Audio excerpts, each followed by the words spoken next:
जय जगन्नाथ सांग मैंने केमती अच्छा आपण मैंने निश्चय कमेंट करके जनइबे सांग मैंने मो हाथ में तटका तटका मूला देखिए आपण मैंने भावुवे कि कौन मूलार रेसिपी मुझे सहित सेयार करी कि नाई आज आम मूला पत्र को लेकिन मूला पत्रर माने मूला सागर राई बनइबा। आपण मैंने तो घरे मूला सागर राई खाई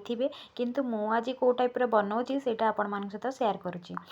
मुझे मूला सागर राई गोटे आलू को लेकिन धोईकी भल भाव चुन चुन कर काटी नहीं पियाज नहीं गोटे काटिकी चुन चुन आ गोटे टमाटो नहीं मूला साग तो यही टाइम रे तो माने विंटर सीजन तो मूला प्रबल मिले और तार साग तटका तटका मिले। आम तो मूला सागर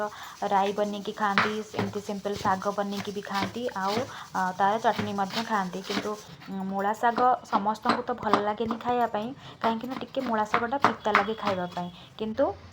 मूला सागर राई यही टाइप बनैकी खाइले निश्चय भल लगे। गरम गरम मूला साग राई सहित गरम गरम उषुना भात खावाई बहुत टेस्टी लगे। ता सहित गोटे सिंपल डाली ताले चलतु मूला सागर राईटा मुझे बनई देखा मुझे टी सोरिष तेल नहीं जाइए सोरिष तेल गरम है शुखला लंका फुटण पकई देखी टी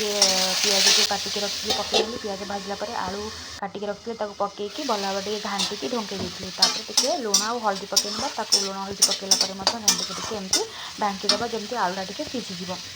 मूला साग को आम पकईबा पकईकी माने टिके ढांकीबा कारण मूला सागटा सीझापी टिके टाइम लगे। ये लुण हल्दी पकईकी भल भाव घाटिकी ढंकी देती सीझापी तापर कौन करना टमाटो पकईना टमाटो पकईला मूला साग जो काटिकी रखी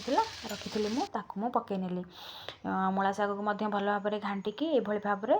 आम 10-15 मिनट ढंकई ना जमी मूला सागटा टिके पानी बाहर की भल भाव सीझीज। मुझे कौन करी टे सोरिष बाटण जेहेतु आम राई बनइबा मूला सागर राई मु सोरिष बाटण टे पकई नहीं सोरिष बाटण में टे सोरिष आ टे जीरा शुखला लंका आउ रसुण आ टे हल्दी पकईकी तार गोटे बाटण बन नहीं मूला साग आमर रेडी हो गला अलरेडी से चीनी पकई ना कारण यहाँ टे खावाई पिता लगे मूला सागर ना कि चीनी टे पकईले से माने पिता अंशटा बालांस करनब। ये देखो मोर गरम गरम मूला सागर राई बनी जाइए आपण मानक जदि भल लगी मो रेसिपीटी निश्चय घरे ट्राए करूँ निश्चय खातु देखिए आपण मानक भल लगे।